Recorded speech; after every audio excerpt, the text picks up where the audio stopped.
Welcome, I'm Rogers Anderson.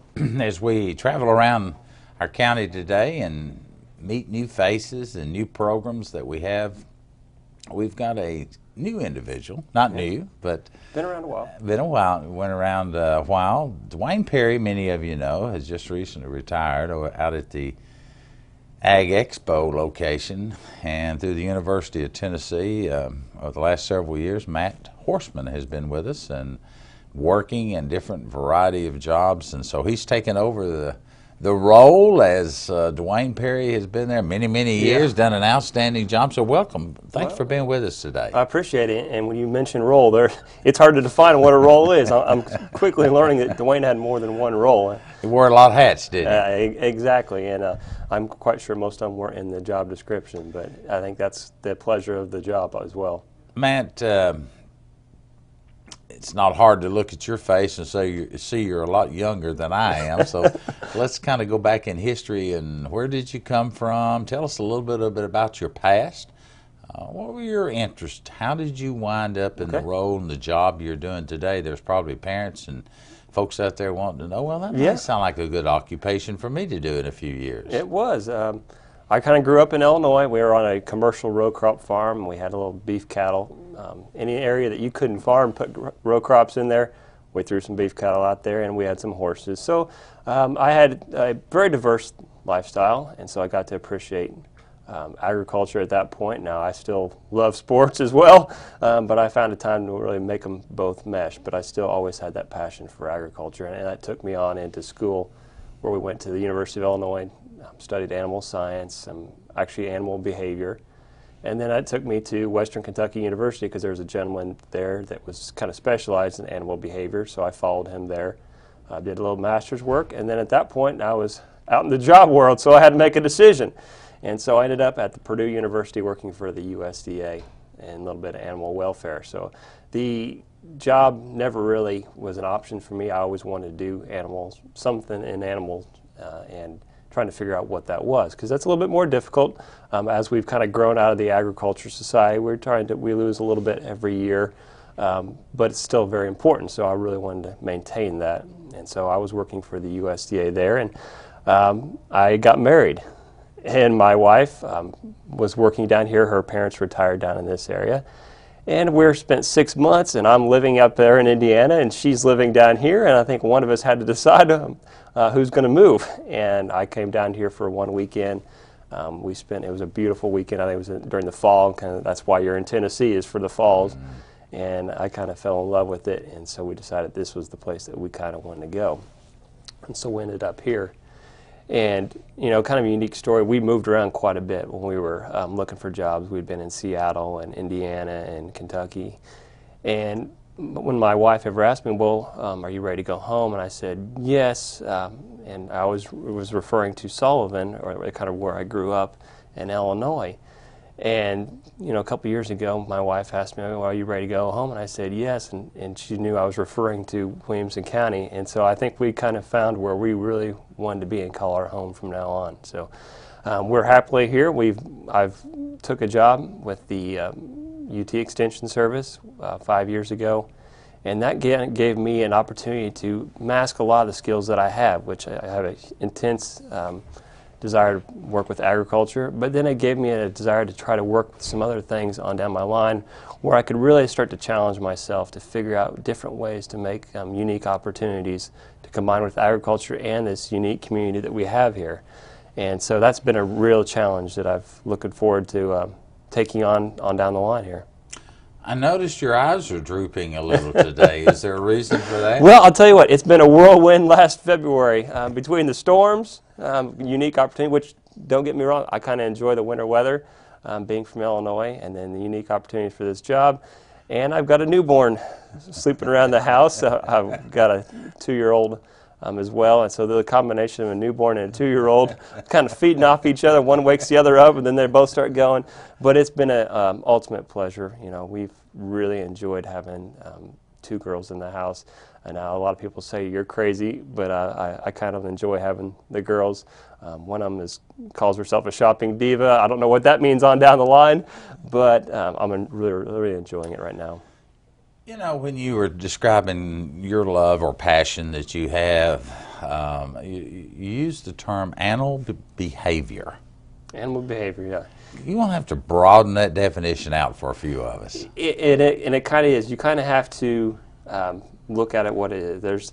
There's kind of those that really like to see. We like to see animals that are treated humanely, but a lot of times when we talk about livestock, we ultimately have a purpose for a lot of our livestock, and that's part of our food chain. But the animal behaviors wants to make sure that we are treating the animals in the most humane manner, with the ultimate goal still in mind. And so that's kind of what we do. And when I worked for the USDA, we had a division called the Animal Research Division. I was trying to make the most humane processes for raising animals so that it was I guess the most humane manner when the processes were actually done. Over the years, and I know you've just been here 5 years, working in the capacity out at the Ag Center, which you're really, that's where your office is. You don't have a lot to do with the operation of the ag operation side. That's Kenny Wallace overseeing that. And ultimately, your paycheck comes from the University of Tennessee, and they have many men and women from Memphis to Mountain Home working in the agricultural side of our state. And maybe in Williamson County, agriculture isn't as large as it used to be, but across our state, particularly in the western part of Tennessee and parts up in East Tennessee, is still a very large agricultural side of our production. And yes. Not just we think of ag as being cattle and the hog market, but horses are a big part of our culture too. We think of Kentucky as being the horse capital, and they probably do have more than we do. But horses are still a large part of our society. They are. You would be surprised now we talk about ag is changing. And ag is changing in Williamson County. There's no disregarding that. It is changing just for our sheer population. But I think ag is not necessarily decreasing as much as you have smaller farms. Don't necessarily have 50 horses on a farm. But we are seeing tremendous amounts of 5 and 10, 15 acre lots that are being purchased, and they want to have 2, 3, 4, 5 horses on these small acreages. So I think a lot of times we're just breaking up these large farms into smaller ones. And we spend a majority of our time working with a lot of homeowners that want to have a horse or two. And as such, we've got some programs that I think will try to address that on down the line, a Master Horse Owner program that I think will teach owners the basics, because a lot of them, they come in there and they like the idea. It just sounds appealing. That's just kind of the picturesque things. Sure. If you can have this nice little house and be able to look at it at a few horses. Well, you've got to feed and take care of those horses because they're certainly not free in any way. And so this course, hopefully it'll be about a 7 to 10 week course. We'll take care of that by giving some free knowledge on how to take care of them from some of the specialists all throughout the country. It could be UT educators, or it could be some specialists throughout the private side industry. So they'll get universal knowledge. Well, and when you think about the University of Tennessee, and I'm sure you know this was a land grant college. And by that simply means that the legislators actually help fund the University of Tennessee in Knoxville and their operations in Chattanooga and their operations in Martin, Tennessee, and many other points across our state. Absolutely. Not too far from just basically a baseball throw, as I would say, as Middle Tennessee State University. They have an outstanding ag section too. They do as well. And so all across our state, even though the numbers may be dwindling as far as large landowners still producing the cattle and the hogs and the sheep, we're seeing more production in goats. And yeah, we are.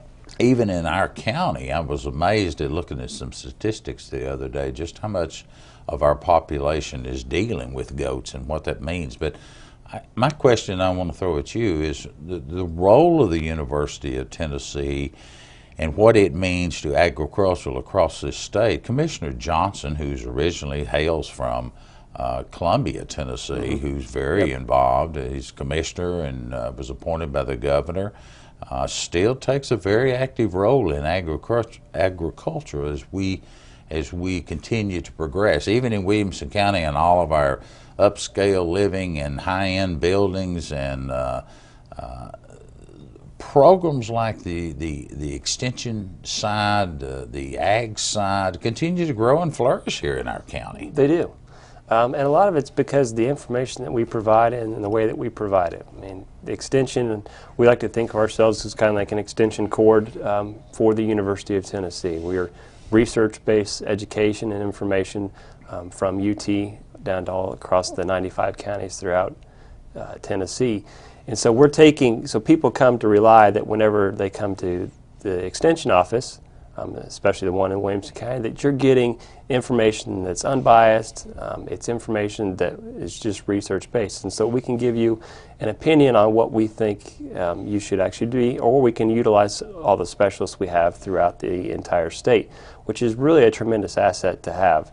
And so the way we continue to survive and thrive is to provide reliable information. As long as people think that when they come to us, they're getting useful information and we're helping improve their lives, which that's our ultimate goal, is to improve the lives of our citizens. And what we at the Extension Office like to call is real life solutions is what we provide.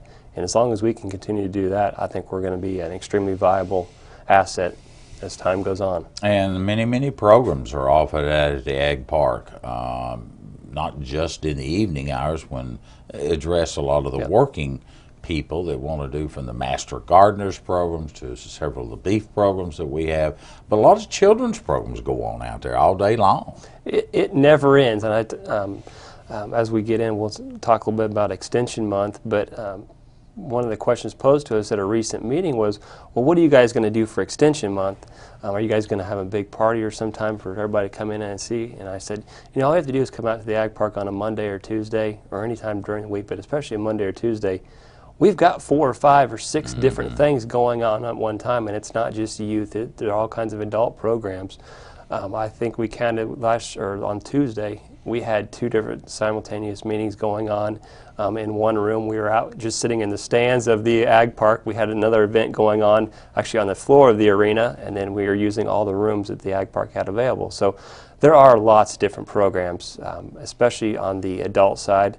We can talk about some of the adult programs and then get into some of the youth ones. But you mentioned the Master Gardeners, and that is one of the big assets that we like to kind of promote ourselves, is that we do have what we call a 10-week Master Gardener course. This is so you can learn how to do everything from grow your lawn to your pruning your fruit trees, raising your garden, all different things. And so you go through that 10-week course, and then you graduate and you can become part of the Master Gardener Association. And last year's Master Gardener Association, they had 120 members donate over 11,000 hours. And you can kind of put that put in a value. That's over $230,000 worth of labor that you're getting from one organization. And they do have, I think, over 15 projects throughout Williamson County. So they're trying to beautify as well as educate other groups about the benefits of different master gardening programs, or just taking care of your lawn or whatever. So they're a tremendous asset to us as well. And I do want to get to the Extension Month. We'll jump to that, but you also mentioned some of the services that you all provide through the Master Gardeners. But one of the services that have been provided for many years, if you've got some around your lawn and you've got some areas where the grass is not growing properly, and you know that you haven't just spilled maybe gasoline on it, just burned takes care of it. There you go. But or you've got a tree. In so many of our homes, 80% of our population in Williamson County has a mortgage, and a mortgage usually means you've got a fairly new home. And therefore, conversely, you can make some statements about, we've got a lot of young trees. A lot of young trees have a lot of diseases, let me put it that way. And oftentimes, the trees that are brought in here from different points of the United States are not native to our lands. No, they're certainly not. And they struggle just to survive. One of the services you can help with. Absolutely. And we're very blessed. We have a very talented horticulture agent that specializes in that. And so Anything from taking a soil sample, we can help take a soil sample and help get it analyzed, just to tell you what your spring maintenance needs to be. Now, we're going to have to get rid of some of the snow before we begin our spring maintenance, if that ever happens. But that's one of those simple steps that's coming up. A lot of times we talk about people like to have fruit trees. And they start, well, I'm going to go get a fruit tree. You go to the first thing you see in the catalog, an apple tree or peach tree, you bring out here, you plant it. And then a couple weeks later, you're calling somebody and saying, well, this is not growing. You're calling us. And so actually, if you plan on planting fruit trees or things like that, give us a call first to talk to us to figure out what types of varieties will work here, because there's just some that are not going to work here, and some of them that actually were native to Tennessee and maybe that don't survive as well. Just over time, diseases, insects, start to work away on some of these trees. So before you plant, give us a call. We'll help you out that. But if you already have a problem, we're happy to come out there and analyze it. That's funny. I grew up in a semi-ag, not as large scale as you grew up in Illinois, but in the hills and the foothills of East Tennessee, we grew up, and that was just a way of life for my parents that we as children would help work in that garden. And around here in East Tennessee, we have a product called Johnson grass, and I'm not sure what the real legal name of that is, but I know as a boy growing up, my daddy would oftentimes pull that weed, we'd pull that weed. Well, if you didn't get the root and get it all the way down, he finally gave in one time. He says, you know, this is probably a little bit smarter than I am. Let's try the ag side. And he had a friend. I think that friend lived not too far from the house before we moved, and you know, we didn't use pesticides back in those days at the level that we do today. Most of it was just good old back labor. Get out there and get it up. Let's talk a little bit about the extension services and the dedication or the promotion of the extension month. Okay. Well, what this is actually Extension Month. All across the state of Tennessee, they decided they wanted time to promote that extension is out there, and extension is a very valuable asset. We talk about it's for youth, it's for adults, it's for families, farmers, and businesses. There's a program or an asset to almost anybody that's out there. It's just determining what that actually is for you. And you talk about the Johnson grass. And chemicals are one way to do it, but we got to the point where farmers just said, you know what, how do I get rid of this? Now they talk to us, well, what's a good time to be baling this? Yeah, so we're utilizing the asset. So sometimes there's the simple answer is the easiest, but extension is, their goal is to just educate. Anything we can do to provide learning opportunities or solutions, and that's what we're there to do. And we try to do it at the right price. Our knowledge is free. So you kind of take it for what you want, but it is research-based and education-based, and so that's why we put a lot of value in it. So this is a month that we really want to recognize all of our services that are out there, because they are a tremendous asset and value. We have a Family and Consumer Sciences program, and a lot of you might ask, well, what's Family and Consumer Sciences? I think a lot of people have probably heard of the governor's new issue he's tackling called A Healthier Tennessee. Well, the University of Tennessee Extension is kind of the backbone behind that. They're the ones tackling that for the governor. And they're doing what we call small steps at work or small steps at worship. They're trying to get you to take a little bit healthier steps, just one step at a time, maybe at work, maybe at your worship. And so that's been a really big task for an extension from our FCS side. And they also do dining with diabetes, trying to treat diabetes or manage diabetes. They have co-parenting classes, which are kind of a mandatory training for those couples that are getting divorced, unfortunately, but they do have younger kids. And so you need to have a planned method on how you're going to attack that, because it really is very hard on everybody. And we'll give financial planning advice, nutrition. So there's lots of things that are available for you in the Family and Consumer Sciences. And we talked about some of the horticulture side with Master Gardener, but we recently had a landscape short course, and this was out there for the landscapers out there. We had over 175 landscaping individuals from around the area came in there, and they had a 2-week course or a 2-day course on how to best tackle some of the issues that they're having out there.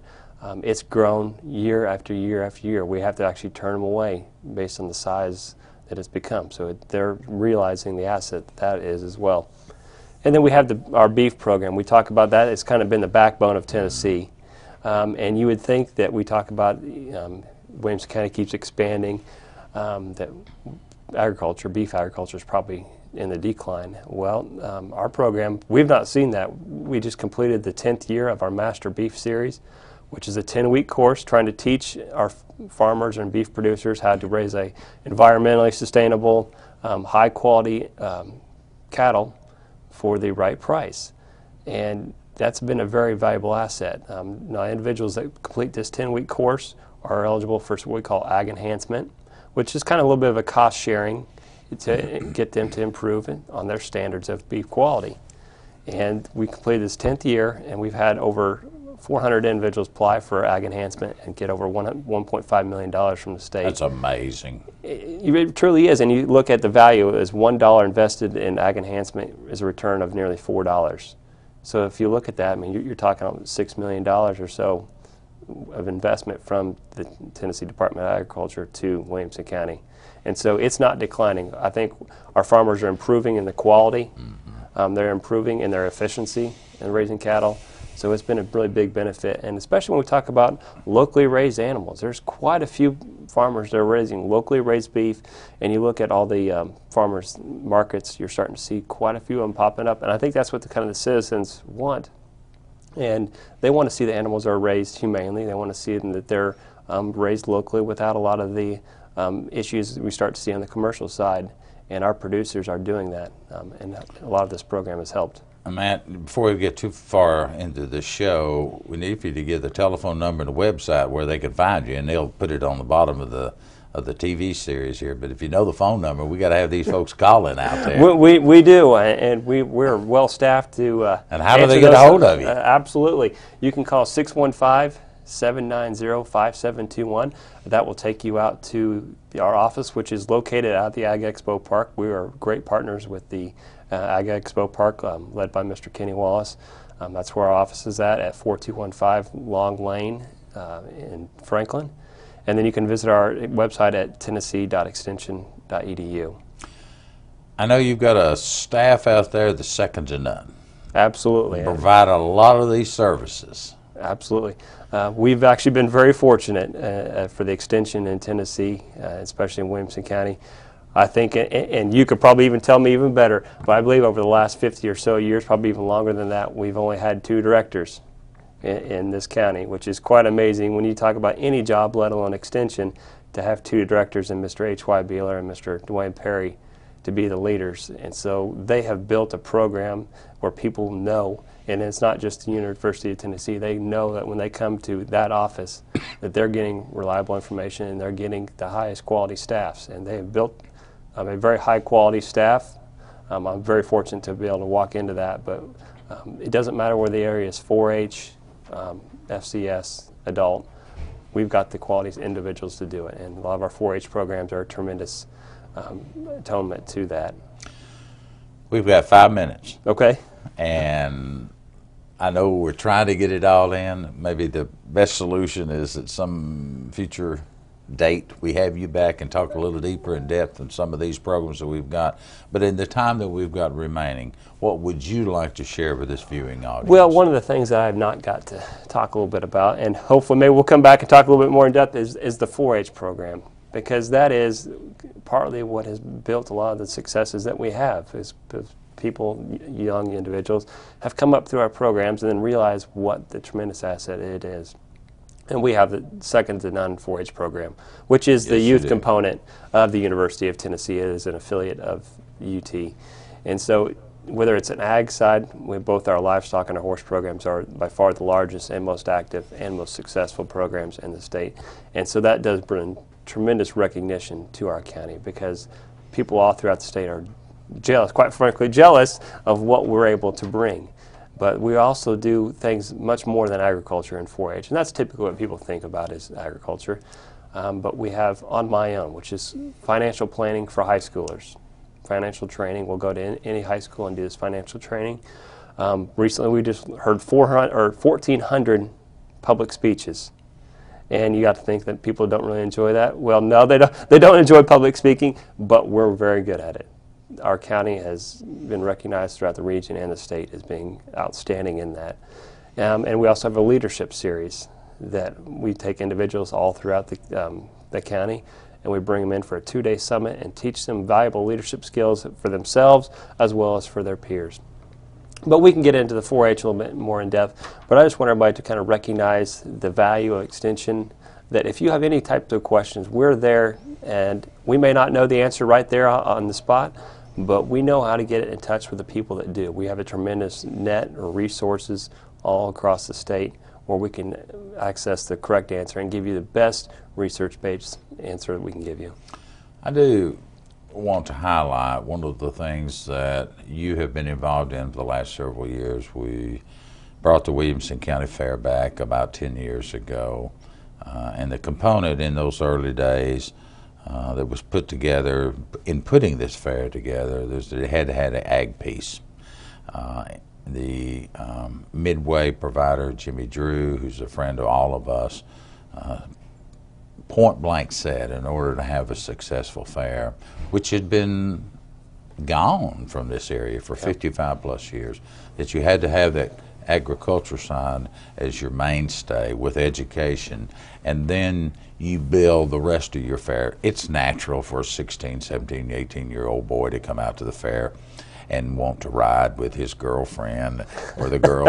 Absolutely. I mean, that's, you know, it's, I wish we could all teach the boy that spending $20 on a nickel teddy bear is probably not the wisest, and maybe they need to go to some of your financial plan. There you go. But that is also part of the dating process, the maturation that some of us probably need to learn. But the fact of the matter of it is, the ag side of our and the 4-H side of our fair, and it's getting ready to be in its 11th year in August of this year, continues to just absolutely mushroom.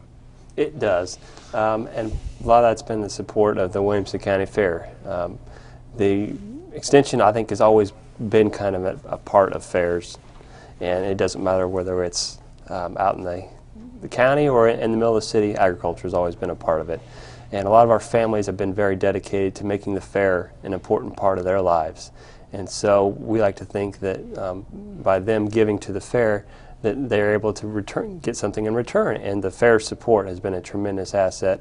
And we talk about the goats and all the other projects that are going on, and that continues to explode, and part of the fair support and an opportunity to show there makes it a great opportunity. So we got to wrap it up. You've been very enlightening. One more time, the phone number.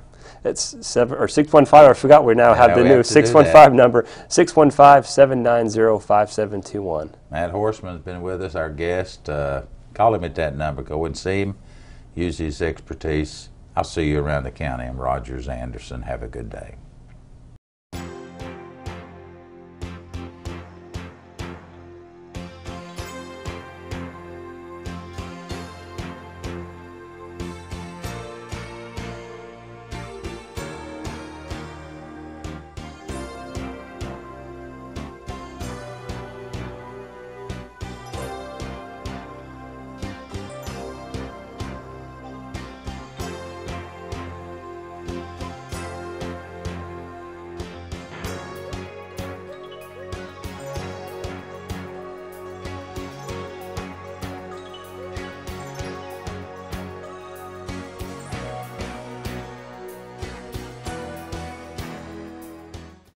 Williamson County was named after Dr. Hugh Williamson, a signer of the U.S. Constitution.